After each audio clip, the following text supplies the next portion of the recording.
Granada versus Real Mallorca di TV1.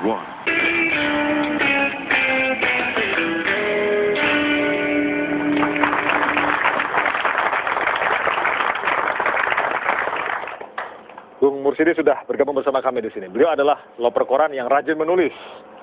Berapa lama Anda menjadi loper koran?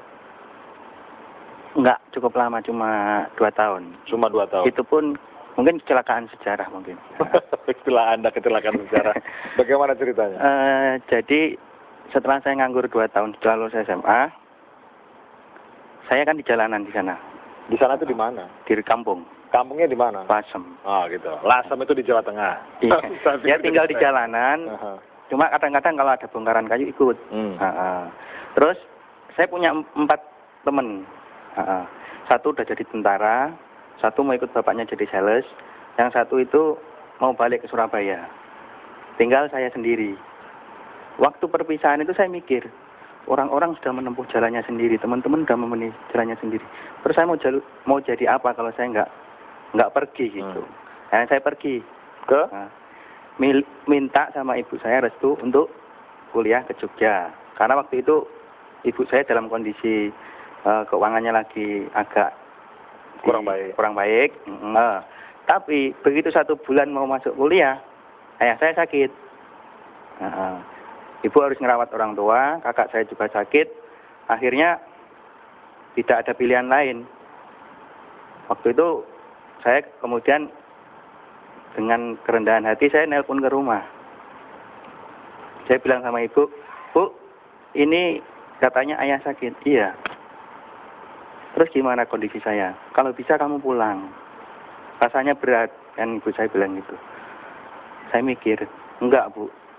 Harga diri saya berat untuk pulang, karena 2 tahun nganggur itu banyak dianggap orang bikin rusuh. Saya lebih berat, mending jualan koran daripada pulang rumah. Akhirnya Anda berjualan koran. Kalau sehari biasanya dapat berapa kalau berjualan itu? Dulu waktu saya jualan koran itu masuk kuliah 95. 95 jualan koran. Penghasilannya sehari waktu itu 5.000 udah banyak. Tapi nggak bisa untuk nabung. Tapi Anda masih kuliah? Masih kuliah. Jalan terus. Itu belum berhenti. Akhirnya saya sama teman satu kamar tuh, yang sekarang di Amerika namanya Budi. Kalau kita gini terus nggak bisa. Jualan koran kan timingnya kan jam pagi 5 sampai jam 9, habis itu nggak bakal laku. Akhirnya jam 9 sampai jam 12 saya sama Budi beli permen. Saya staples. Habis jualan koran saya jualan permen. Untuk bisa menabung. Agar nanti begitu semester bisa bayar SPP. Jadi Anda sudah tidak minta uang lagi pada ibu setelah itu? Sebenarnya saya berikrar nggak usah kasih Bu. Tapi namanya orang tua tetap aja kadang ngasih kiriman. Kalau ada temen pulang dititipin entah seberapa gitu. Mulai dekat dengan dunia tulis menulis bagaimana ceritanya? Awalnya saya kan jualan koran. Saya heran ada bapak tukang becak itu selalu beli koran tiap hari. Saya jadi terpengaruh, kok bapak itu baca terus, masa saya yang kuliah nggak? Jadi dia masih nyisikan uang untuk beli koran dari Anda? Dari saya. Dia baca terus. Akhirnya saya terpengaruh. Saya kadang kalau sudah asik baca koran, baca apa, majalah, saya sampai kemudian nggak jualan koran. Baca di emperan toko gitu. Keterusan saya jam 9 udah itu nggak laku.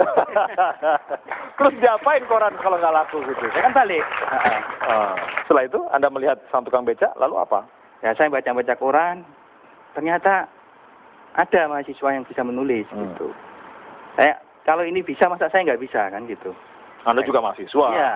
Waktu itu udah berhenti. Oh, udah berhenti? Karena tabungan saya, waktu itu kan saya kuliah di Sarjana Wiyata, Fakultas Ekonomi, bayarnya mahal.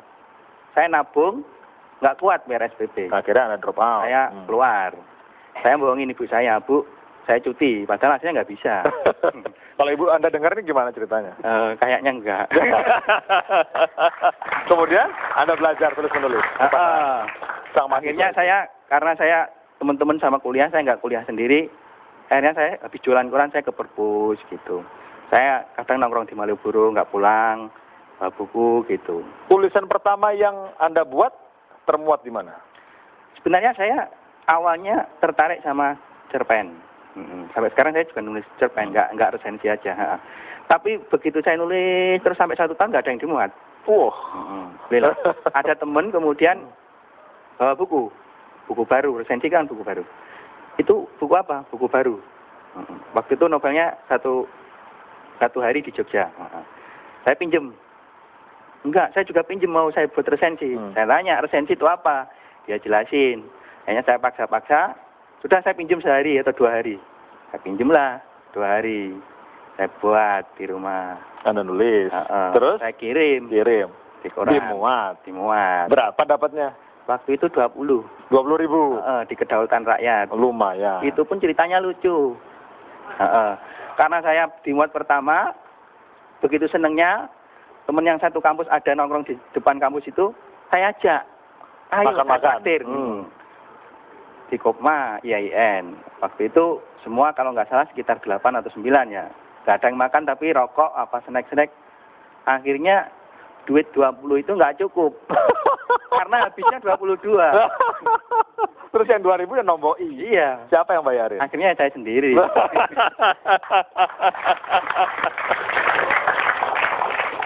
Saya ingin tahu lebih dalam tentang kemampuan tulis-menulis orang ini. Siapa dan siapa?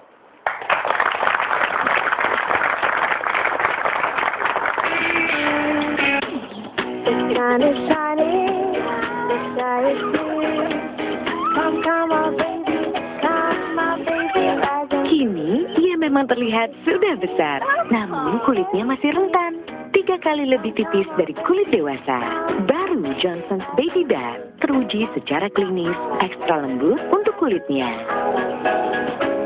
Johnson's Baby Bath lengkapi harinya yang aktif.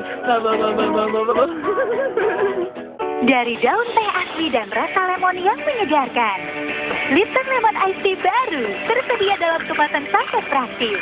Hanya Lipton yang membuat teh begitu nikmat. Lipton Lemon Ice Tea, cobain sekarang. Woohoo!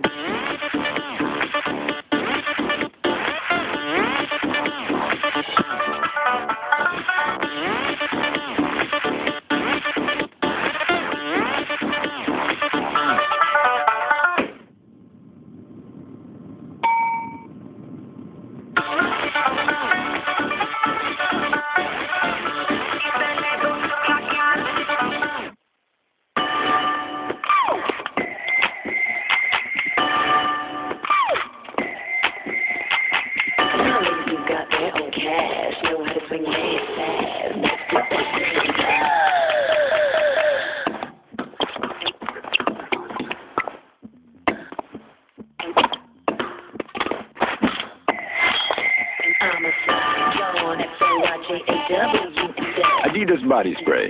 Feel cool, feel confident. Tadi Mita nanya, kulitku kok bisa mulus banget? Kasih tahu nggak ya rahasianya? New Veet Hair Removal Cream. Oleskan Veet, ratakan dengan spatula, tunggu 3 menit, bersihkan. Veet, hilangkan bulu hingga ke dekat akar, membuat kulit mulus sempurna. Sekarang tahu kan rahasiaku? Veet, cantik itu kulit mulus bebas bulu. Osasuna versus Rayo Vallecano. The TV1.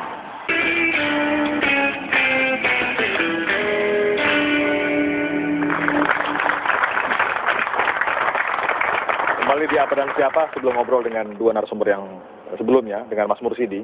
Jadi total dari cerpen-cerpen yang Anda tulis yang belum sempat dimuatkan, diterbitkan, pada saat Anda mulai menulis, sekarang di mana cerpen-cerpen tersebut? Cerpen kebetulan sudah ada yang terbit, cuma penerbit indie. Terus kebetulan kisah yang ini, kisah inspiratif dari jualan koran. Jadi ada membuat tulisan soal jualan koran? Dulu pernah diminta penerbit 2 tahun yang lalu.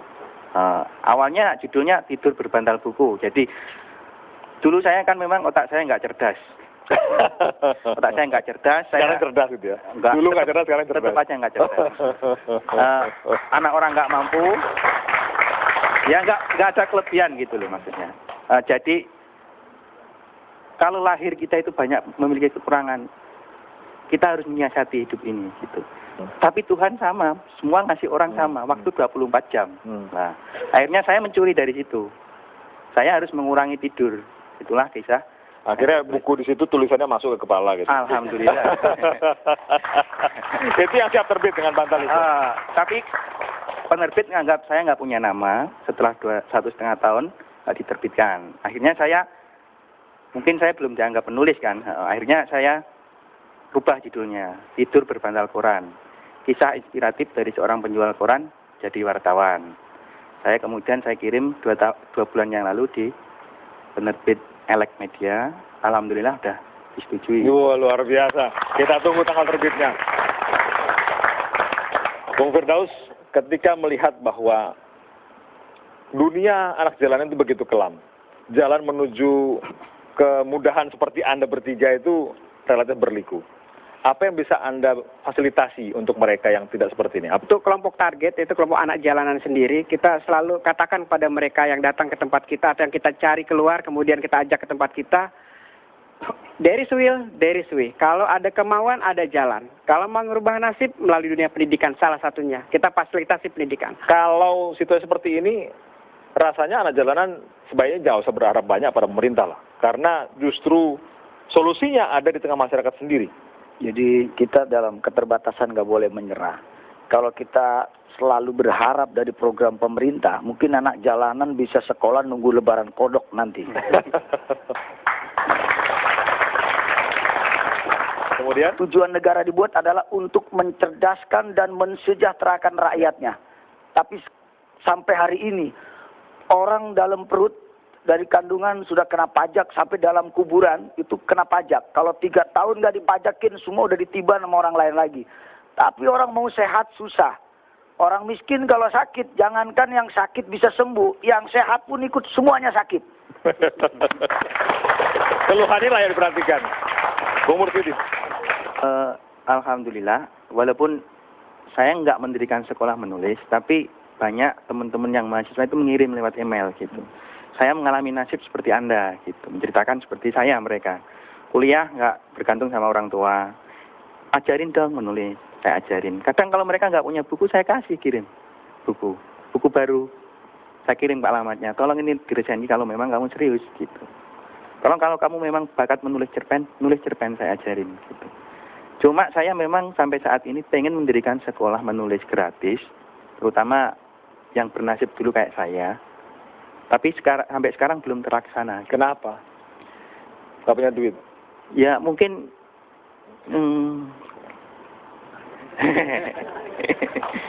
dalam waktu dekat lah.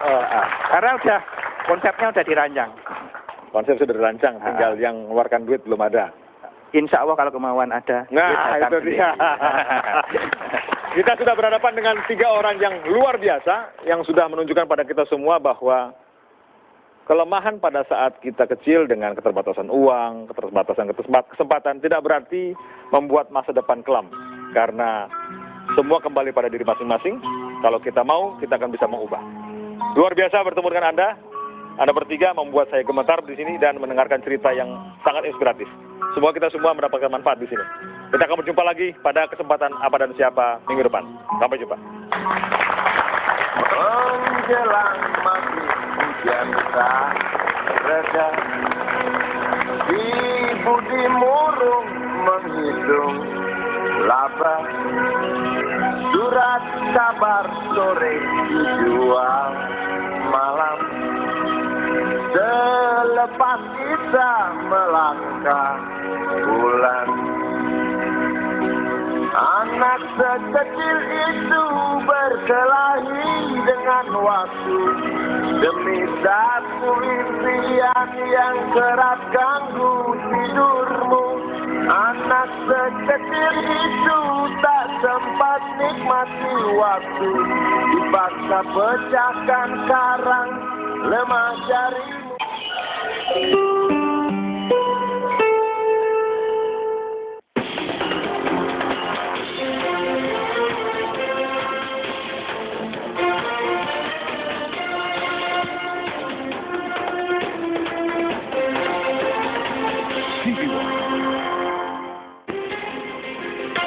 Mulai April April 2012, mobil mewah dilarang pakai premi